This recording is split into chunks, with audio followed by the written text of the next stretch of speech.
জুলাই গণ আন্দোলনের নৃশংসতা নিয়ে জাতিসংঘের তদন্ত প্রতিবেদন উপস্থাপন, দুর্বিষহ অভিজ্ঞতার কথা তুলে ধরলেন শহীদ স্বজনরা।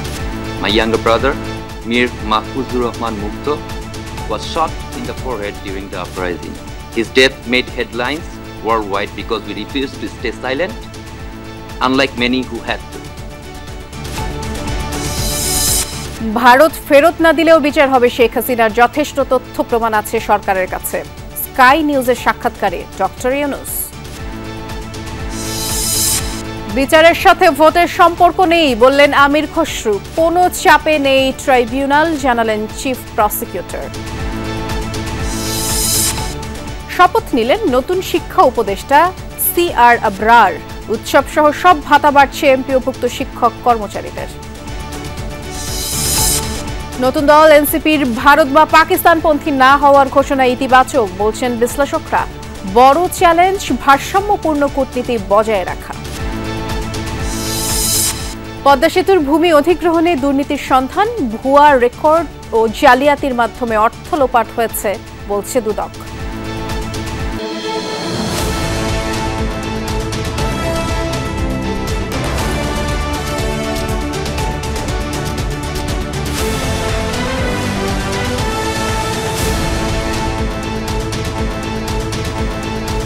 জুলাই গণহত্যায় ব্যাপক ও সংগঠিতভাবেই মানবাধিকার লঙ্ঘন হয়েছে। জুলাই আগস্ট আন্দোলনের নৃশংসতা নিয়ে জাতিসংঘের তদন্ত প্রতিবেদনটি জেনেভায় আনুষ্ঠানিকভাবে উপস্থাপন করে সংস্থাটির হাই কমিশনার ভলকার তুর্ক এই মন্তব্য করেছেন। এ সময় তিনি বলেছেন, মানবাধিকার লঙ্ঘনের মধ্যে নারীর প্রতি সহিংসতাও আছে। এমন অনেক শিশু ও তরুণ আছে যারা আহত হয়ে সারা জীবনের জন্য বিকলাঙ্গ হয়ে গেছে। অন্তর্বর্তী সরকার এর বিচারের জন্য কাজ করে যাচ্ছে এবং বেশ কিছু সংস্কার কমিশন গঠন করেছে বলেও জানিয়েছেন তিনি। তবে এই সংস্কার বাস্তবায়ন বেশ জটিল একটি প্রক্রিয়া বলেও মন্তব্য করেন ভলকার তুর্ক। এ সময় আইন উপদেষ্টা আসিফ নজরুল বলেছেন, জুলাই গণহত্যার সুষ্ঠু বিচার নিশ্চিতে অন্তর্বর্তী সরকার দায়বদ্ধ। সেই সাথে সাধারণ মানুষের আস্থা ও বিশ্বাস ফিরিয়ে আনতে বিভিন্ন সংস্কার কার্যক্রম চলছে বলেও জানান তিনি। আরও বললেন, অন্তর্বর্তী সরকার মনে করে শুধু এই রিপোর্টেই বাংলাদেশের সাথে জাতিসংঘ মানবাধিকার কমিশনের কাজ শেষ হয়ে যাবে না। বর্তমান সরকার বাংলাদেশের সব নাগরিকের মানবাধিকার নিশ্চিত করতে চায়। অনুষ্ঠানে শহীদ মুগ্ধের বড় ভাই মীর মাহমুদুর রহমান দীপ্ত ভাইয়ের হত্যার বিচার দাবি জানান। We keep raising the issue of the death penalty. The law advisor knows very well in my discussions when I was in Bangladesh. We obviously, as you know, the UN has a very clear position on this, and we always hope that there would be more moratorium pending the abolition of the death penalty. To that extent, the International Crime Tribunal Act 1973 has already been amended to ensure fair trial and transparent judicial process. Among other things, the amendments include redefining the offence in line with international standard. My younger brother, Mir Mahfuzur Rahman Mugdho, was shot in the forehead during the uprising. He was unarmed and harmless. Sheikh হাসিনাকে বিচারের মুখোমুখি করার মতো প্রমাণ সরকারের হাতে আছে। বাংলাদেশ বা ভারত যেখানেই থাকেন, মানবতা বিরোধী অপরাধে তাকে বিচারের মুখোমুখি হতেই হবে। যুক্তরাজ্য ভিত্তিক সংবাদ মাধ্যম স্কাই নিউজকে দেওয়া সাক্ষাৎকারে এ কথা বলেছেন অন্তর্বর্তী সরকারের প্রধান উপদেষ্টা ডক্টর মোহাম্মদ ইউনুস। তিনি বলেছেন, শেখ হাসিনা ছাড়াও মানবতা বিরোধী অপরাধে জড়িত তার পরিবারের সদস্য ও সহযোগীদেরও বিচারের মুখোমুখি করা হবে। ছাত্র জনতার আন্দোলনের মুখে 5 আগস্ট পালিয়ে ভারতে আশ্রয় নেন সাবেক প্রধানমন্ত্রী শেখ হাসিনা। ব্রিটিশ গণমাধ্যম স্কাই নিউজকে দেয়া সাক্ষাৎকারে প্রধান উপদেষ্টা বলেন, শেখ হাসিনার বিচারে প্রয়োজনীয় তথ্য প্রমাণ আছে সরকারের কাছে। জানান, কেবল শেখ হাসিনাই নয়, মানবতা বিরোধী অপরাধে বিচারের মুখোমুখি করা হবে তার সহযোগীদেরও। So the question of trial is not if, it will be happening in absentia or in her presence. It will be taking place, not only her, and all the people who were associated with her, her family members, her clans, her associates, and all the oligarchs, people who promoted her, supported her, made her the way she is. সাক্ষাৎকারে doctor Yunus বলেন, শেখ হাসিনাকে দেশে ফিরিয়ে আনার বিষয়টি নির্ভর করছে ভারত ও আন্তর্জাতিক আইনের উপর। তাকে ফেরত পাঠাতে দিল্লিকে আনুষ্ঠানিকভাবে বলা হয়েছে। এ বিষয়ে ভারতের জবাবের অপেক্ষায় আছে Bangladesh. No official response, but we are waiting for that response. I hope so, if the law requires that. I mean, it's a legal issue. If they are required to send her to Bangladesh, I think it's international law will guide that decision. সাক্ষাৎকারে আয়নাঘর প্রসঙ্গে কথা বলেন প্রধান উপদেষ্টা। জানান, আয়নাঘরগুলোতে ভয়ঙ্করভাবে মানবাধিকার লঙ্ঘন হয়েছে। এসব আয়নাঘরকে জাদুঘর করা হবে বলে জানান doctor Yunus. This is within the police territory or army territory, so they have not opened it to the public yet because this will create a bad response from the army and so on. Those kind of fear that the public gets into the cantonment area where they live, the army people live. So they are restricting those areas, but we have decided to make it a museum so that public can come in.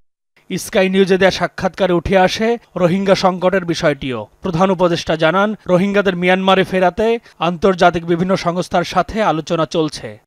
We started discussing with international organizations, can we help them to keep them on the other side?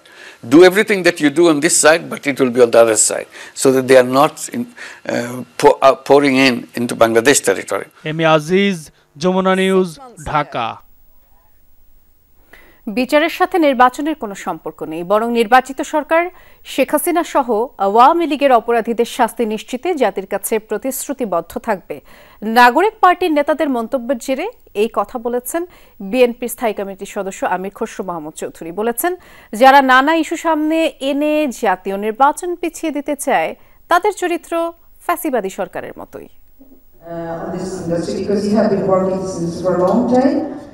জাহাজ ভাঙা শিল্পে challenge ও সম্ভাবনা নিয়ে রাজধানীর একটি হোটেলে Bangladesh ship breakers and recycling association আয়োজন করে গোলটেবিল আলোচনার। অনুষ্ঠানে অংশ নেন সাবেক বাণিজ্যমন্ত্রী ও বিএনপির স্থায়ী কমিটির সদস্য আমির খসরু মাহমুদ চৌধুরী। বলেন, এই শিল্পকে বাধা না দিয়ে সরকারের উচিত সহযোগিতা করা। আগামী 10 বছরে 15,000 জাহাজ ব্রেকিং এর জন্য আসবে। 15,000-এর মধ্যে আমি কত বেশি বাংলাদেশে আনতে পারবো? শেখ হাসিনার বিচার এবং জাতীয় নির্বাচন নিয়ে নাগরিক পার্টির নেতাদের বক্তব্য নিয়ে জানতে চাইলে পরে সাংবাদিকদের তিনি বলেন, বিচার সম্পূর্ণই আইনি প্রক্রিয়া, এর সাথে সরকার পরিবর্তনের কোনো সম্পর্ক নেই। সরকার পরিবর্তনের সাথে বিচারিক প্রক্রিয়ার তো কোনো সম্পর্ক নেই। বিচারিক প্রক্রিয়া হচ্ছে, আমরা আইনের শাসনে যদি বিশ্বাস করি তো বিচারিক প্রক্রিয়া চলতেই আছে এবং চলবে। সুতরাং হাসিনার কেন, হাসিনার আওয়ামী লীগের যারা দুঃশাসন যত সবার বিচার হতে হবে, তাই না? হাসিনার তো বটেই। সুতরাং বিচারের সাথে নির্বাচনের কোনো সম্পর্ক আমরা তো দেখতে পাচ্ছি না এখানে। ঐক্যমতের পরিপ্রেক্ষিতে যে সমস্ত সিদ্ধান্ত আসবে সেখানে কারো তো কোনো সমস্যা নাই, কিন্তু আমি এটা প্রস্তাব করছি, এটা হতে হবে, এটা করতে হবে, এই ধরনের মন মানসিকতা যদি থাকে তাহলে তো আমরা আবার শেখ হাসিনার কথা মনে পড়ে যায় আমাদের। বেসরকারি শিক্ষা প্রতিষ্ঠানকে জাতীয়করণের দাবিতে জাতীয় প্রেস ক্লাবের সামনে লাগাতার আন্দোলন করে যাচ্ছে কয়েকশো শিক্ষক কর্মচারী। আন্দোলনে সংহতি জানাতে এসে অভিযোগ তোলেন বিএনপির সিনিয়র যুগ্ম মহাসচিব রুহুল কবির রিজভী। বলেন, সরকারের অভ্যন্তরে আরেকটি সরকার থাকায় প্রধান উপদেষ্টা এককভাবে কোনো সিদ্ধান্ত নিতে পারে না। তিনি যে সিদ্ধান্ত নেবেন সেই সিদ্ধান্তের উপর তাকে থাকতে হবে, তাকে দেখতে হবে যে তাহলে আশেপাশে শেখ হাসিনার দোষর, শেখ হাসিনার ক্যাসিনো রাজনীতিকে যারা টিকিয়ে রেখেছিল, তারা যদি আপনার প্রশাসনে থাকে তাহলে তো আপনার শিক্ষকদের উন্নতি হবে না। বিএনপি ক্ষমতা এলে শিক্ষকদের দাবি মেনে নেওয়া হবে দেন এমন আশ্বাসও। তারা যদি আপনার প্রশাসনে থাকে। আরিফিন শাকিল, যমুনা নিউজ, ঢাকা। শেখ হাসিনার বিচার নির্বাচনের আগে নাকি পরে হবে তা নিয়ে কোনো চাপ নেই আন্তর্জাতিক অপরাধ ট্রাইব্যুনালে। চিফ প্রসিকিউটর আহ্বান জানিয়েছেন বিচার নিয়ে কোনো চাপ সৃষ্টি না করতে, নিরপেক্ষভাবে তদন্ত শেষ করে শিগগিরই শেখ হাসিনা সহ অন্য হেভিওয়েট আসামির বিরুদ্ধে তদন্ত প্রতিবেদন জমা দেওয়া হবে বলেও জানিয়েছেন রাষ্ট্রপক্ষের আইনজীবীরা। জুলাই আগস্টের গণহত্যার মামলায় শেখ হাসিনার বিচার নিয়ে নতুন করে আলোচনা চলছে দেশের রাজনীতিতে। বিচারের আগে ভোট নয়, নতুন দলের একজন নেতার এমন মন্তব্যে আলোচনায় ভিন্ন মাত্রা যোগ করেছে। শেখ হাসিনার বিচার ইস্যুতে রাজনৈতিক নেতাদের মন্তব্যের বিষয়ে জানতে চাইলে বুধবার ট্রাইব্যুনালের চিফ প্রসিকিউটর বলেন, শেখ হাসিনার মামলার বিচার নিয়ে কোনো তাড়াহুড়ো করা হবে না, রাজনৈতিক দলগুলোকেও এ নিয়ে চাপ না দেওয়ার আহ্বান তার। আমরা কোনো রকমের চাপ অনুভব করছি না, রাজনীতিবিদরা বাইরে কোথায় কি বলছেন সেটা তাদের ব্যাপার, তাদেরকে জিজ্ঞাসা করবেন। ট্রাইব্যুনাল প্রসিকিউশন সম্পূর্ণভাবে কাজের ক্ষেত্রে স্বাধীন, অতিরিক্ত চাপ প্রয়োগ করবেন না, কারণ ন্যায় বিচার জটিল এবং কঠিন একটা প্রক্রিয়া। এখানে যদি অপ্রস্তুত অবস্থায় রিপোর্ট আসে অথবা তাড়াহুড়া করে বিচার করে আমি বিচারের কোনো ত্রুটি করি, তাহলে প্রতিপক্ষ এটার সুযোগ গ্রহণ করবে, ন্যায় বিচার পরাভূত হতে পারে। এদিন ট্রাইব্যুনালের বিচার কাজ পরিদর্শনে আসেন মার্কিন সাবেক 2 কূটনীতিক। এ সময় উপস্থিত ছিলেন চিফ প্রসিকিউটরের বিশেষ পরামর্শক টবি ক্যাডম্যানও। এরপর তাজুল ইসলাম বলেন, বিচারের বিভিন্ন ক্ষেত্রে সহযোগিতার আশ্বাস দিয়েছেন মার্কিন সাবেক কূটনীতিকরা। তারা এই বিচার প্রক্রিয়ার অগ্রগতি, বিচার প্রক্রিয়াতে কোথায় কোনো সমস্যা আছে কিনা এই সব বিষয়ে আমাদের সাথে খোলামেলা কথাবার্তা বলেছেন। তারা বলেছেন তাদের পক্ষে যতটুকু সম্ভব তারা বাংলাদেশে এই মানবতা বিরোধী অপরাধের বিচারের ক্ষেত্রে তারা সহযোগিতাও করতে চান। এদিন গাজীপুরে হৃদয় হত্যা মামলার পুলিশের সাবেক 5 কর্মকর্তাকে ফের কারাগারে পাঠিয়েছেন আন্তর্জাতিক অপরাধ ট্রাইব্যুনাল। এই মামলায় তদন্ত প্রতিবেদন দাখিল করতে বলা হয়েছে 15 জুন। মনিরুল ইসলাম, যমুনা নিউজ, ঢাকা। অন্তর্বর্তী সরকারের শিক্ষা উপদেষ্টা হিসেবে শপথ নিলেন অধ্যাপক সিআর আবরার। এদিকে শপথ গ্রহণের পরেই দুপুরে কর্মস্থল শিক্ষা মন্ত্রণালয়ে যান নতুন শিক্ষা উপদেষ্টা এবং সেখানে তিনি বলেছেন, শিক্ষার্থীরা যেন দেশে বসে বিশ্বকে নেতৃত্ব দিতে পারে সেই লক্ষ্যে কাজ শুরু করবেন। অন্যদিকে বিদায়ী শিক্ষা উপদেষ্টা ওয়াহিদ উদ্দিন মাহমুদ বলেছেন, 10 মার্চের মধ্যে শিক্ষার্থীদের হাতে পাঠ্যপুস্তক বিতরণ করা হবে। এবছরের ঈদুল আজহা থেকেই বেসরকারি শিক্ষকদের চিকিৎসা ও উৎসব ভাতা দেওয়া হবে। অন্তর্বর্তী সরকারের বহরে যুক্ত হলেন নতুন আরেক উপদেষ্টা। শিক্ষা উপদেষ্টা হিসেবে শপথ নিলেন অধ্যাপক ডক্টর সিআর আবরার। বঙ্গভবনের দরবার হলে তাকে শপথ বাক্য পাঠ করান রাষ্ট্রপতি মোহাম্মদ শাহাবুদ্দিন। শপথ গ্রহণ অনুষ্ঠানে অন্তর্বর্তী সরকারের প্রধান উপদেষ্টা সহ উপদেষ্টা পরিষদের সদস্য ও সামরিক বেসামরিক ঊর্ধ্বতন কর্মকর্তারা উপস্থিত ছিলেন। শপথ গ্রহণ শেষে বঙ্গভবন থেকে সরাসরি সচিবালয়ে চলে আসেন নতুন শিক্ষা উপদেষ্টা। তার যোগদান ও উপদেষ্টা ওয়াহিদ উদ্দিন মাহমুদের বিদায় উপলক্ষে সংবর্ধনা অনুষ্ঠানের আয়োজন করে শিক্ষা মন্ত্রণালয়। অনুষ্ঠানে বিদায়ী শিক্ষা উপদেষ্টা বলেন, নানা চ্যালেঞ্জের মধ্যে চলতে হচ্ছে মন্ত্রণালয়কে। আগামী 10 মার্চের মধ্যে পাঠ্যপুস্তক বিতরণ সম্পন্ন হবে বলেও জানান তিনি। চাহিদা অনুযায়ী ছাপা হতে গিয়ে দেখা গেছে যে কিছু কিছু বই চাহিদা মিটে গেছে, কিন্তু মানে বইয়ের আর দরকার নেই। শিক্ষা অফিসাররা বলছে আর আমাদের বইয়ের দরকার নেই বইয়ের, অথচ এখনো চাহিদা অনুযায়ী কিছু বাকি আছে। ওয়াহিদুদ্দিন মাহমুদ বলেন, স্বল্প সময়ের সংস্কার কমিশন দিয়ে স্থায়ী সমাধান সম্ভব নয়, সমাধান করতে হবে রাজনৈতিক সরকারকেই। জানান, এই বছরের ঈদুল আজহা থেকেই বেসরকারি শিক্ষকদের চিকিৎসা ও উৎসব ভাতা দেওয়া হবে। এই শিক্ষা ব্যবস্থাকে ভালো করতে হলে একটা হতে পারে দিক নির্দেশনার জন্য একটা কমিশন থাকুক, সেটা আস্তে আস্তে কাজ করবে। এটা ওই আমরা যে 6 মাসের 3 মাসের কমিশন বানিয়েছি, এইটা এসে কিছু করতে পারবে না। এরপরই বক্তব্য দেন নতুন দায়িত্ব নেওয়া উপদেষ্টা অধ্যাপক সিআর আবরার। শিক্ষার্থীরা যেন দেশে থেকে আয় ও বিশ্ব নেতৃত্ব দিতে পারে সে কাজ শুরু করার প্রত্যয় জানান তিনি।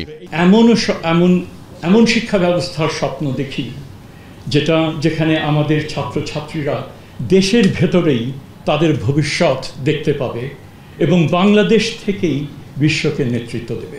অনেক কিছুই আছে যেগুলো হয়তো 8-10 মাসের মধ্যে যায় সরকারের মেয়াদকালীন সময়, যেটা বললেন যে ছোট ছোট বিভিন্ন জায়গায় নানান রকমের রাষ্ট্র আছে, সেগুলোকে ঠিক করে সেটাকে কার্যকর করা, দ্যাট ইজ দ্য গোল।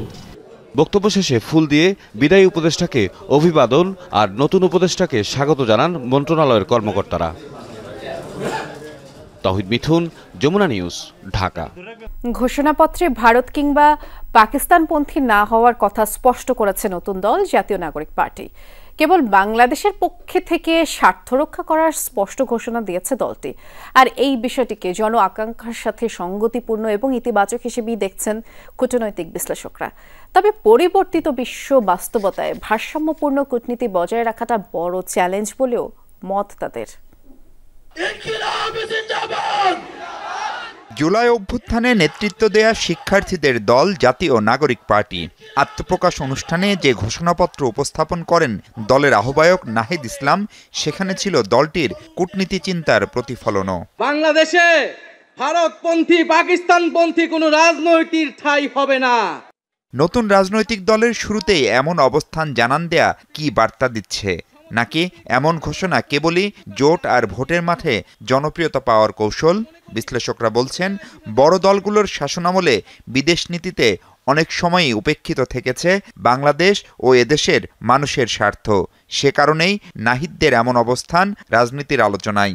একটা দেশের প্রতি টিল্টেড হয়ে যাওয়া, সেইটা বাংলাদেশের সামগ্রিক অর্থনীতি বলেন, পররাষ্ট্রনীতি বলেন, কৌশলগত সম্পর্কের ক্ষেত্রেও কিন্তু ব্যত্যয় ঘটায়, যেটা আমরা অতীতে দেখেছি। অতীতে একটা রাষ্ট্রের উপরে আপনি যখন ভরসা করেন, সেখানে আপনার রাজনৈতিকভাবেও যেমন একটা দুর্দশার সম্মুখীন হতে হয়, বাংলাদেশের স্বার্থগুলিও সম্পূর্ণভাবে রাখা যায় না। কখনো এক পক্ষ ছিল খুব ভারতপন্থী রাজনীতি করেছে, অন্য পক্ষ সেটা সমালোচনা করেছে, আবার অনেক সময় দেখা গেছে আরেক পক্ষকে অপোজিশন বলেছে তারা পাকিস্তান পন্থী, তাই না? তো সেটার জায়গায় হয়তো উদাহরণ হিসেবে এই দুইটা দেশের কথাই বলেছে, বাট আইডিয়ালি আমার মনে হয় যেটা বোঝাতে চেয়েছে, কোনো এক দেশ কেন্দ্রিক ফরেন পলিসি হবে না।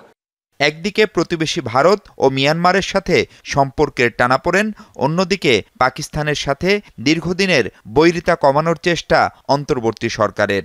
সাথে পরাশক্তি চীনের বেল্ট অ্যান্ড রোড ইনিশিয়েটিভ নিয়ে নানা তৎপরতা আছে আগে থেকেই। যুক্তরাষ্ট্রের ইন্দো প্যাসিফিক কৌশল সহ মানবাধিকার, সুশাসন আর গণতন্ত্র নিয়ে আগ্রহ। এত সব পরাশক্তিকে সামলাতে একক কোনো দেশের দিকে না ঝুঁকে ভারসাম্য বজায় রাখা জরুরি। ভবিষ্যতে বাংলাদেশের পররাষ্ট্রনীতি ম্যাসিভ পরিবর্তনের মধ্যে দিয়ে যাবে। মার্কিন যুক্তরাষ্ট্রে পরিবর্তন হচ্ছে, ইউরোপিয়ান ইউনিয়নে পরিবর্তন হচ্ছে, মিডল ইস্টে পরিবর্তন হচ্ছে। সুতরাং সেই জায়গাতে কিভাবে আমরা আমাদের জাতীয় স্বার্থটাকে সর্বোচ্চ পর্যায়ে রাখবো, সেটা তাদের জন্য একটা বড় চ্যালেঞ্জ হবে বলে আমি মনে করি। বিশ্লেষণ করে বাস্তবতার নিরিখে একটা পজিশন নিলেন, সেই পজিশনই বছরের পর বছর ধরে থাকতে পারবে সেটারও সম্ভাবনা কম। আপনাকে কন্টিনিউয়াসলি জিও পলিটিক্স এবং জিও ইকোনমিক্সকে বিশ্লেষণ করে যেতে হবে, এবং তার ভিত্তিতে যখনই যেখানে অ্যালাইনমেন্ট বা রিঅ্যালাইনমেন্টের প্রয়োজন বা রিস্ট্র্যাটেজাইজেশনের প্রয়োজন, কৌশল পুনর্নির্ধারণ করতে হবে। অভ্যন্তরীণ রাজনীতি ও অর্থনীতির স্থিতিশীলতা থাকলে কূটনীতি সহজ হয়ে যায় অনেকটা। তাই বিভেদ ভুলে ঐক্যের রাজনীতি প্রতিষ্ঠার তাগিদ বিশ্লেষকদের। মাহফুজ মিশু, যমুনা নিউজ, ঢাকা। প্রধান উপদেষ্টা অধ্যাপক ইউনূস বুধবার সংশ্লিষ্ট কর্মকর্তাদের দেশের শ্রম আইন সংস্কারের নির্দেশ দিয়েছেন, যাতে এটি আন্তর্জাতিক মানের সাথে সামঞ্জস্যপূর্ণ হয় এবং বিভিন্ন খাতে কর্মরত লক্ষ লক্ষ শ্রমিকের জীবনমান উন্নত হয়। আগামী 10 থেকে 20 মার্চ জেনেভায় অনুষ্ঠিতব্য আন্তর্জাতিক শ্রম সংস্থার 353তম অধিবেশনের সামনে রেখেই শ্রম ও কর্মসংস্থান মন্ত্রণালয়ের কর্মকর্তাদের সাথে এক বৈঠকে তিনি এই নির্দেশনা দিয়েছেন। ILO অধিবেশনে বাংলাদেশ প্রতিনিধি দলের নেতৃত্ব দেবেন শ্রম কর্মসংস্থান মন্ত্রণালয়ের উপদেষ্টা এম সাখাওয়াত হোসেন। বলেছেন, প্রধান উপদেষ্টা বললেন, আমাদের ইতিবাচক পদক্ষেপ নিতে হবে এবং কাজ সম্পন্ন করতে হবে। শ্রমিকদের জন্য বীমা সুবিধা, স্বাস্থ্যসেবার নিশ্চয়তা বিধানেরও নির্দেশ দেন। আর বৈঠকে শ্রম কর্মসংস্থান মন্ত্রণালয়ের উপদেষ্টা এম সাখাওয়াত হোসেন, সচিব AHM শফিকুজ্জামান, আইন বিচার বিভাগ সচিব শেখ আবু তাহের এবং ILOর কান্ট্রি রিপ্রেজেন্টেটিভ টুওমো পুতিয়ানেন উপস্থিত ছিলেন। এছাড়া জেনেভায় নিযুক্ত বাংলাদেশের রাষ্ট্রদূত ও স্থায়ী প্রতিনিধি তারেক মোহাম্মদ আরিফুল ইসলাম ভার্চুয়ালি এই বৈঠকে যোগ দেন।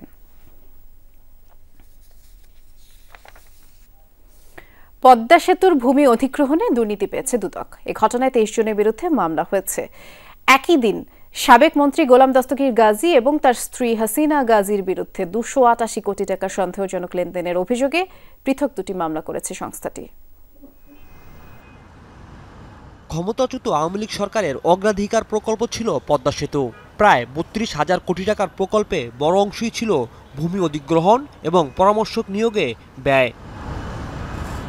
অভিযোগ রয়েছে, জমি অধিগ্রহণের ক্ষেত্রে পদে পদে ঘটেছে অনিয়ম, দুর্নীতি। পট পরিবর্তনে যার অনুসন্ধানে নেমে নানা অসঙ্গতি খুঁজে পেয়েছে দুদক। সংস্থাটি জানায়, ভুয়া রেকর্ড ও জালিয়াতির মাধ্যমে অর্থ লুটপাটের জন্য মাদারীপুরের ভূমি অধিগ্রহণ কর্মকর্তা প্রমোদ রঞ্জন ঘটক সহ 23 জনের বিরুদ্ধে মামলা করা হয়েছে। ভূমি অধিগ্রহণে সরকারি খাস জমি, অর্পিত সম্পত্তি এবং অন্যের মালিকানাধীন সম্পত্তির ভুয়া রেকর্ড সৃজন করে জাল জালিয়াতি, প্রতারণা ও অপরাধজনক বিশ্বাসভঙ্গের মাধ্যমে 23টি চেকের বিপরীতে সরকারের 9,57 লক্ষ টাকারও বেশি অর্থ আত্মসাতের অভিযোগে জনাব প্রমোদ রঞ্জন ঘটক, সাবেক ভূমি অধিগ্রহণ কর্মকর্তা সহ বেনিফিশিয়ারিদের মোট 23 জনের বিরুদ্ধে সংশ্লিষ্ট ধারায় আরও একটি মামলা রুজু হয়েছে। এদিন আওয়ামী লীগের প্রভাবশালী নেতা সাবেক বস্ত্র ও পাটমন্ত্রী গোলাম দস্তগীর গাজী এবং তার স্ত্রীর বিরুদ্ধে প্রায় 33 কোটি টাকার অবৈধ সম্পদ এবং 288 কোটি টাকার সন্দেহজনক লেনদেনের অভিযোগে মামলা করেছে দুদক। 23 কোটি 51 লক্ষ টাকারও বেশি মূল্যের সম্পদ অর্জন এবং নিজ প্রতিষ্ঠানের নামে 6টি ব্যাংক হিসাবের মাধ্যমে 257 কোটি টাকারও বেশি মূল্যের অর্থ হস্তান্তর, স্থানান্তর, রূপান্তরের মাধ্যমে আয়ের উৎস আড়াল করেছেন মর্মে অনুসন্ধানকালে প্রমাণিত হয়েছে। এদিকে মুক্তিযুদ্ধ মন্ত্রণালয়ের 23 কোটি টাকার একটি প্রকল্পে নথি গায়েব ও দুর্নীতির খোঁজে অভিযান চালিয়েছে দুদক। রাজীব আহমেদ, যমুনা নিউজ, ঢাকা। বাজার ব্যবস্থাপনা নিয়ে সন্তুষ্ট অর্থ উপদেষ্টা ডক্টর সালেউদ্দিন দাবি করেছেন, তেল ছাড়া বাজারে নিত্য প্রয়োজনীয় পণ্যের দাম সহনীয় পর্যায়ে আছে। এরপরও কিছু মানুষের কষ্ট হচ্ছে, তাই দ্রব্যমূল্য আরও কমানোর চেষ্টা চলছে। বেকারত্ব কমাতে প্রণোদনার মাধ্যমে অর্থনৈতিক কর্মকাণ্ড গতিশীল করার উদ্যোগ নেওয়ার কথাও জানিয়েছেন অর্থ উপদেষ্টা। 3 মাসের বেশি সময় ধরে বাজারে নেই পর্যাপ্ত ভোজ্য তেল, যাও পাওয়া যাচ্ছে তার জন্য গুনতে হচ্ছে বাড়তি দাম। রমজানকে কেন্দ্র করে বেড়েছে মাছ, মাংস, ছোলা সহ বেশ কয়েকটি নিত্যপণ্যের দাম। সবজির দাম কিছুটা সহনীয় থাকলেও বাড়তি দামে বিক্রি হচ্ছে শসা, লেবু। তবে সচিবালয়ে ক্রয় সংক্রান্ত মন্ত্রিসভা কমিটির বৈঠক শেষে বাজারে পণ্যের দাম সহনীয় আছে বলে দাবি অর্থ উপদেষ্টার। লোকের কিছুটা কষ্ট হচ্ছে, সেটা আমি স্বীকার করি। তো প্রাইসের ব্যাপারে যে কষ্ট হতে এটা মেইনলি হচ্ছে আয়ের সংস্থানটা ব্যাপার। একটা বেটার হলে ভালো হতো, সেটা তবে আপনি কম্পেয়ার করেন গত বছরের তুলনায়, আপনি ওটা একটু কম্পারেটিভ দেখবেন। তো আপনারা যদি দেখেন একেবারে আমরা যেটাকে বলি স্ট্যাটিক অ্যানালাইসিস, এই আজকে এই ইনফ্লেশন হলো, আজকেই গতকাল কি ছিল, আগামী কি হবে, সেটা একটু ডাইনামিক দেখতে হয়। দেশে ব্যবসা বাণিজ্য কমে যাওয়ায় বেড়েছে বেকারত্বের হার। কর্মসংস্থান বাড়াতে প্রণোদনার মাধ্যমে অর্থনৈতিক কর্মকাণ্ড গতিশীল করার চেষ্টা চলছে বলেও জানান অর্থ উপদেষ্টা। সার্বিকভাবে অর্থনীতি একেবারে খুব খারাপ হিসেবে না, একটা হয়েছে যে ব্যবসা বাণিজ্যতে কিছু বন্ধ হতে কিছু সোর্স অফ ইনকাম যেটা আমরা বলি, সেটা কিছুটা হিসেবে, কিন্তু একেবারে একদম ধ্বংসের পথে চলে গেছে, পড়ে যাওয়ার পথে আমরা মোটামুটি উদ্ধার করে নিয়ে আসছি। আর সেকেন্ড হলো নূতন এমপ্লয়মেন্ট জেনারেশনটা একটু কম হচ্ছে, যেটা আমরা এখানে বলছি ইমিডিয়েটলি ইনফ্রাস্ট্রাকচার প্রোগ্রেস এগুলি করে, আর ব্যবসা বাণিজ্যটা আমরা চেষ্টা করছি। বন্ধ হয়ে যাওয়া ব্যবসা প্রতিষ্ঠানের শ্রমিকদের কর্মসংস্থানের চেষ্টা করছে সরকার, যদিও সবাইকে কাজ দেওয়া সম্ভব নয় বলেও মন্তব্য করেন ডক্টর সালেউদ্দিন আহমেদ। তাদের প্রতি আমাদের নজর আছে, আমরা চেষ্টা করছি অল্টারনেটিভ এমপ্লয়মেন্ট দেওয়া। আলমগীর হোসেন, যমুনা নিউজ, ঢাকা। সাবেক প্রধানমন্ত্রী শেখ হাসিনার উপদেষ্টা এইচ.টি. ইমামের ছেলের সাবেক স্ত্রীর ফ্ল্যাটে লুটপাট পূর্ব পরিকল্পিত, যার মূল হোতা সাবেক কেয়ারটেকার শাকিল, এমনটাই বলছে পুলিশ। এর মধ্যে শাকিল সহ 3 জনকে গ্রেফতার করেছে তারা। আদালতে তোলা হলে রিমান্ড না দিয়ে তাদের কারাগারে পাঠিয়েছে সিএমএম আদালত। গুলশানের 81 নম্বর সড়কের 8 নম্বর বাসা, এই বাসারই 4র্থ তলার ফ্ল্যাটে শত শত কোটি টাকা জমা রাখা আছে এমন গুজব ছড়িয়ে তল্লাশির নামে লুটপাটের জন্য সোমবার রাতে জড়ো হন শতাধিক মানুষ। তবে দ্রুততম সময়ে পুলিশি উপস্থিতির কারণে সেই পরিকল্পনা সফল হয়নি। সোমবার না হলেও মঙ্গলবার আবারও একই কাজ চালানো হয়। গণমাধ্যমের উপস্থিতিতে সাবেক এমপি তানভীর ইমামের সাবেক স্ত্রীর ফ্ল্যাটে চালানো হয় লুটপাট এবং ভাঙচুর। প্রায় 1 ঘন্টা ধরে চলা এমন কাজে দুষ্কৃতিকারীরা কাউকেই তোয়াক্কা করেনি। পুলিশ বলছে এই বাসারই সাবেক কেয়ারটেকার শাকিল আহমেদ মূলত শত শত কোটি টাকার গুজব ছড়ায়। শাকিলের এমন পরিকল্পনায় লোকবল দিয়ে সাহায্য করে জুয়েল খন্দকার ও শাকিল খন্দকার। নিজেদের রাজনৈতিক পরিচয় আছে বলে ঘটনাস্থলে দাবি করে এই পিতাপুত্র। এই 3 জনকেই মঙ্গলবার রাতে গ্রেফতার করে পুলিশ। এই ঘটনায় মামলা করেছেন বর্তমান কেয়ারটেকার। ভিডিও ফুটেজ দেখে অজ্ঞাত 15 জনকে গ্রেফতারের চেষ্টা চালাচ্ছে পুলিশ। ঠিক আছে, আমরা যা করার আমরা করছি, আপনারা যা করার করছেন যান। জি, আমি একজন সাধারণ মানুষ, বাংলাদেশের আমজনতা, আমি বাংলাদেশের আমজনতা। এমন ঘটনার পর থেকেই ভবনটি জুড়ে আতঙ্ক বিরাজ করছে। ভবনের ভেতরে পরিচিত ছাড়া কাউকে প্রবেশ করতে দেওয়া হচ্ছে না।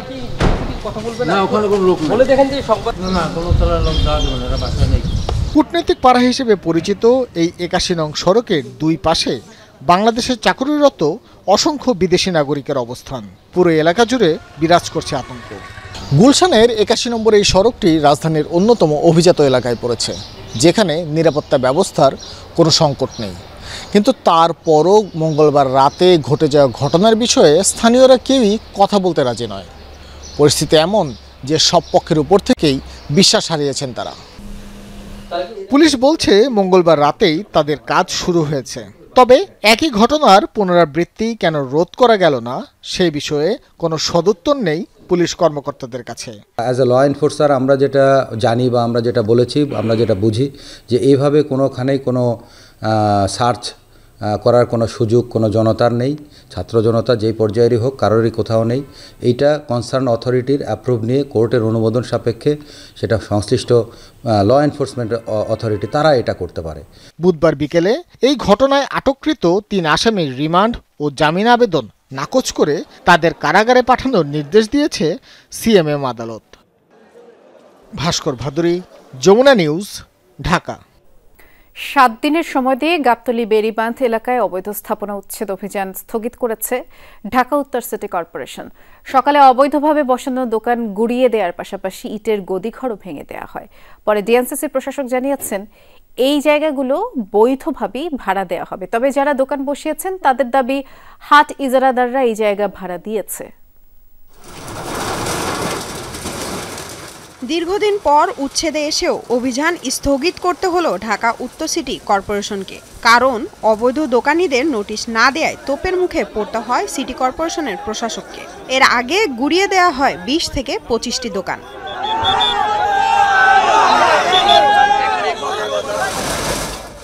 গাবতলী থেকে বিজিবি মার্কেট পর্যন্ত পুরো জায়গা জুড়ে অবৈধভাবে গড়ে তোলা হয়েছে ইট, বালি, সিমেন্ট, রড ও পাথরের গদিঘর। মাস শেষে ভাড়া দেওয়ার পরও বিনা নোটিশে উচ্ছেদ করায় ক্ষোভ প্রকাশ করেন দোকানিরা। বলেন ইজারাদারদের টাকা দিয়েও ক্ষতির সম্মুখীন হতে হয়েছে। আমাদের 1 ঘন্টা কেন, আমাদের 10টা মিনিট টাইম দেওয়া হয়নি। হাত পাও কাইটা এই যে লাখ টাকা খরচ করে দোকানটা উঠাইলাম। দোকান তো উঠেছে আমাদের নিজেদের অর্থায়নে। আমার নাই বাচ্চা বাবা কি করবেন কি? এটা বাংলা আমাকে কোনো নোটিশ দেওয়া হয় নাই। ওনারা যদি আমাদেরকে 5টা মিনিট সময় দিত তবু মনের ভিতরে বুঝ দিতাম যে 5 মিনিট সময় দিছে, আমার ফ্রিজটা বের করি, আমার মাছ গোছটা বের করি, আশেপাশে যতগুলো দোকান ছিল দোকানের মালগুলো, একটা গ্যাসের বোতলটা পর্যন্ত বের করুক। একটা কুরবানি ঈদ, রোজার ঈদ, ওর আমাদের একটা বেচা কিনার টাইম, চাকু জাবাড়ি বানাই, লাখ লাখ টাকার বেচা কিনা। আমরা কোনো চিঠি পাইনি। আমাদের ঊর্ধ্বতন কর্মকর্তা আছে, ওনারা আসবে বিকেলে মানে সন্ধ্যার সময়, ওনারা বলতে পারে। সিটি কর্পোরেশন বলছে হাট ইজারা নিয়ে এমন গদিঘর চালানো আইন সিদ্ধ নয়। তারপরেও ফেব্রুয়ারির 28 তারিখে শেষ হয়ে গেছে ইজারার মেয়াদ। 7 দিন সময় বেঁধে দিয়েছি। এর মধ্যে তারা হয় তাদের এই মালপত্র নিয়ে এখান থেকে সরে যাবেন, অথবা সিটি কর্পোরেশনকে ভাড়া দিয়ে তারা তাদের বাণিজ্যিক কর্মকাণ্ড পরিচালনা করবেন। অবৈধভাবে যারা দখলে থাকে তাদের এখানে ক্ষতিগ্রস্তের বিষয়টা বিবেচনায় আনা হয় না। সিটি কর্পোরেশনের পক্ষ থেকে আমরা কাউকে ইজারা দেইনি। কাজে কেউ যদি বলে থাকে যে আমরা ইজারা নিয়েছি, সেটা আসলে অবৈধ কাউকে বা কেউ অবৈধ দখলদার কাউকে হয়তো সে বকশিস দিয়ে বা কোনোভাবে ম্যানেজ করে এখানে ব্যবসা করছে। গাবতলী হাট এলাকায় 30 একর ও পুরো বেড়িবাঁধ এলাকায় 150 একর জায়গা অবৈধ দখলে আছে। সেটিকে উদ্ধার করে কাজে লাগাতে চায় ঢাকা উত্তর সিটি কর্পোরেশন। লামিয়া তিথি, যমুনা নিউজ, ঢাকা। যে কোনো উৎসবে বাঙালি পুরুষদের প্রথম পছন্দ পাঞ্জাবি, আর তা যদি হয় ঈদের দিন তাহলে বাঙালির এই পাঞ্জাবির কোনো বিকল্প নেই। তাই সব বয়সের পুরুষদের কথা মাথায় রেখেই নতুন ডিজাইন আর গরমকে প্রাধান্য দিয়ে পসরা সাজিয়েছে ব্র্যান্ড শপগুলো। পিছিয়ে নেই অন্যান্য বিপণী বিতানগুলো। দামের কিছুটা তারতম্য থাকলেও সব শ্রেণীর মানুষের জন্যই আছে নান্দনিক পাঞ্জাবি। বিস্তারিত জানাচ্ছেন সহকর্মী তানফির সিদ্দিক টিপু, ছবি তুলেছেন আরেক সহকর্মী নাহিদ হোসেন। বাঙালি পুরুষদের কি উপহার দেয়া যায় সেসব নিয়ে যারা দ্বিধায় ভোগেন তাদের প্রথম পছন্দ এই পাঞ্জাবি।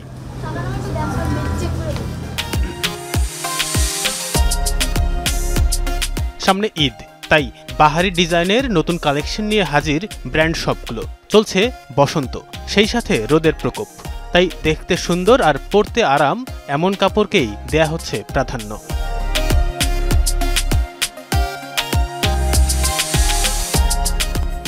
আমার সবাই লাইট কালারটা পরতে পছন্দ করে, তো ওই ক্ষেত্রে দেখা যাচ্ছে আমাদের কাপড়গুলো হচ্ছে একদম সফট, লিলিয়ান কটন, রেনি cotton, then bamboo silk. Premium টাইপের হয় যেগুলো একটু ভারী, যেটা কটন আর হচ্ছে ব্র্যান্ডেড কাপড়গুলো মিক্স থাকে, ওগুলো হচ্ছে সব এজেরই পছন্দ করে। বাবা ছেলে থাকে যে পাঞ্জাবিগুলো, যাতে হচ্ছে বাবাও পড়তে পারে ছেলেও পড়তে পারে, ওগুলো হচ্ছে আমরা বেশি এবার ফোকাস করছি।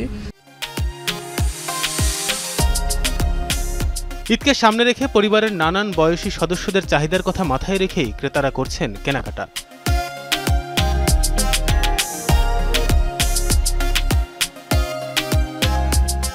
অবশ্যই যে কোয়ালিটিটা আমাকে কমফোর্ট হবে আমার জন্যে সেটা তো নিশ্চয়ই, আর পাশাপাশি মানে ট্রেন্ডি যেটা। আব্বুর জন্য একটু নর্মাল সাদা বা অফ হোয়াইট কালারের, আমার জন্য হয়তো বা একটু কালারফুল। সাদার ভিতরে রেগুলার সাইজ, ঢোলা ঢালা, যারা আমাদের জন্য মানানসই এই ধরনের। ঈদে আপনার পাঞ্জাবির বাজেট যদি বেশি থাকে তাহলে এই ধরনের ব্র্যান্ড শপগুলোতে আপনার জন্য আছে নানান এক্সক্লুসিভ কালেকশন, কিন্তু যদি বাজেট কম হয় সেক্ষেত্রে কি কি বিকল্প ব্যবস্থা রয়েছে চলুন সেগুলো দেখে নিই। বাজেট কম হলে রাজধানীর নিউ মার্কেট, চন্দ্রিমা মার্কেট কিংবা গাউসিয়া হতে পারে ভালো বিকল্প। পপকর্ন, চিনিগুড়া, ভাঙচুর এমন বিচিত্র সব নামে ও ডিজাইনে নতুন পাঞ্জাবির পসরা সাজানো হয়েছে সেখানে। এখানেও সব বয়সী ক্রেতাদের কথা মাথায় রাখা হয়েছে, প্রাধান্য পাচ্ছে গরম। ইন্ডিয়ান কিছু পাঞ্জাবি আছে আমাদের, তারপর গার্মেন্টস কোয়ালিটির কিছু পাঞ্জাবি আছে, চায়নার মধ্যে আছে, বা আমাদের দেশি কিছু প্রোডাক্ট কাপড় এদের মধ্যেও পাওয়া যায়। সর্বোচ্চের ভিতরে আপনার 2000 টাকার মধ্যে আছে, 2000, 1800 এরকম। আর রিজনেবল যে প্রাইসটা 1100, 1200, 1300, 1400, 1500 এরকম। নান্দনিক এসব পাঞ্জাবির দাম হাঁকানো হচ্ছে 1000 থেকে 2500-এর মধ্যে। তবে যদি ঝানু ক্রেতা হন তাদের জন্য দামটা আরও কম হতে পারে। ঈদের দিন সব শ্রেণীর মানুষ নতুন জামা পরে একই ঈদগাহে পড়বে নামাজ, থাকবে না কোনো ভেদাভেদ, এমনটাই প্রত্যাশা সবার। তানভীর সিদ্দিক, টিপু, যমুনা নিউজ, ঢাকা। কর্মকর্তা ও কর্মচারীদের আন্দোলনের মুখে নিজ কার্যালয়ে প্রায় 4.5 ঘণ্টা অবরুদ্ধ থাকার পর বিকেলে সেনাবাহিনীর সহায়তায় বিএসএসসি ভবন ছাড়লেন সংস্থাটির চেয়ারম্যান খন্দকার রাশেদ মাকসুদ। দুপুরে বাংলাদেশ সিকিউরিটিজ অ্যান্ড এক্সচেঞ্জ কমিশনের চেয়ারম্যান এবং কমিশনারদের পদত্যাগের দাবিতে তাদের অবরুদ্ধ করে রাখে কর্মকর্তা কর্মচারীরা। পরে সেনাবাহিনী এসে পরিস্থিতি নিয়ন্ত্রণ করে। এর আগে বিগত আওয়ামী সরকারের আমলে শেয়ার বাজারে অনিয়ম ও দুর্নীতির অভিযোগে বিএসএসসির নির্বাহী পরিচালক সাইফুর রহমানকে মঙ্গলবার বাধ্যতামূলক অবসরে পাঠানোর আদেশ জারি করেন সংস্থাটির চেয়ারম্যান। আর সেই সাথে সে সময় করা সকল অনিয়মের সাথে যুক্ত কর্মকর্তা কর্মচারীদের শোকজ করেছে বর্তমান কমিশন। এতে বিএসএসসি কর্মকর্তা কর্মচারীদের মধ্যে চরম ক্ষোভ তৈরি হয়। এরই প্রেক্ষিতে বুধবার বেলা 12টার দিকে বিএসএসসি চেয়ারম্যান ও কমিশনারদের ঘেরাও করে বিক্ষোভ করে প্রতিষ্ঠানটির কর্মকর্তা কর্মচারীরা। নারায়ণগঞ্জের রূপগঞ্জে সিএনজি অটোরিকশা এবং বিআরটিসি বাস চালকদের দ্বন্দ্ব থামাতে গিয়ে হামলার শিকার হয়েছেন 2 পুলিশ সদস্য। বিকেলে কাঞ্চন সেতু এলাকায় এই ঘটনা ঘটে। প্রত্যক্ষদর্শীরা জানায়, কাঞ্চন কুড়িল সড়কে সিএনজি অটোরিকশা চলাচলের জন্য চাঁদা দাবি করে বিআরটিসির 2 ব্যক্তি এবং কর্তৃপক্ষের কাছে অভিযোগ করেও কোনো সুরাহা না মেলায় বিআরটিসি বাস চলাচলে বাধা দেয় সিএনজি চালকরা। এ নিয়ে দ্বন্দ্বের জেরে বিআরটিসি বাসে ভাঙচুরের চেষ্টা করা হলে পরিস্থিতি নিয়ন্ত্রণ করে পুলিশ। আর তখন উত্তেজিত সিএনজি চালকদের হামলায় রূপগঞ্জ থানার উপপরিদর্শক আবু সাহেব এবং কনস্টেবল বাচ্চু মিয়া আহত হয়। চ্যাম্পিয়ন্স ট্রফির খবরে লাহোরে দ্বিতীয় সেমিফাইনালে রচিন রবীন্দ্র এবং কেন উইলিয়ামসনের সেঞ্চুরিতে দক্ষিণ আফ্রিকাকে 363 রানে বড় টার্গেট দিয়েছে নিউজিল্যান্ড। জবাবে ব্যাট করতে নেমে প্রোটিয়াদের সংগ্রহ 1 উইকেটে 41 রান। দ্বিতীয় দফায় দায়িত্ব নেওয়ার পরই একের পর এক রদবদল আর ওলট পালট করেছেন ডোনাল্ড ট্রাম্প। আর কংগ্রেসের যৌথ অধিবেশনে দেওয়া প্রথম ভাষণে দাবি করলেন এটা কেবলই শুরু। মার্কিন প্রেসিডেন্ট বলেছেন 43 দিনে তিনি যা করেছেন অনেক প্রেসিডেন্ট 8 বছরেও তা করতে পারেননি। বলেন রাশিয়া ইউক্রেন যুদ্ধ বন্ধে পদক্ষেপ এবং গাজায় যুদ্ধবিরতি কার্যকর করেছেন তিনি। একই সাথে দাবিও করেছেন এটি কেবল শুরু। 1 ঘন্টা 40 মিনিটের বক্তব্যে অভিভাষণ, রাশিয়া ইউক্রেন যুদ্ধ, গ্রিনল্যান্ড সহ নানা ইস্যুতে নিজ অবস্থানের সাফাই দেন ট্রাম্প। মার্কিন সামরিক বাহিনীকে আরও শক্তিশালী করার লক্ষ্যের কথাও জানিয়েছেন তিনি। এদিকে যৌথ অধিবেশনে ভাষণ দেওয়ার সময় বিরোধীদের তোপের মুখে পড়েন প্রেসিডেন্ট ডোনাল্ড ট্রাম্প। এই ছিল আজকের সন্ধ্যার বাংলাদেশে। সাথে থাকার জন্য ধন্যবাদ।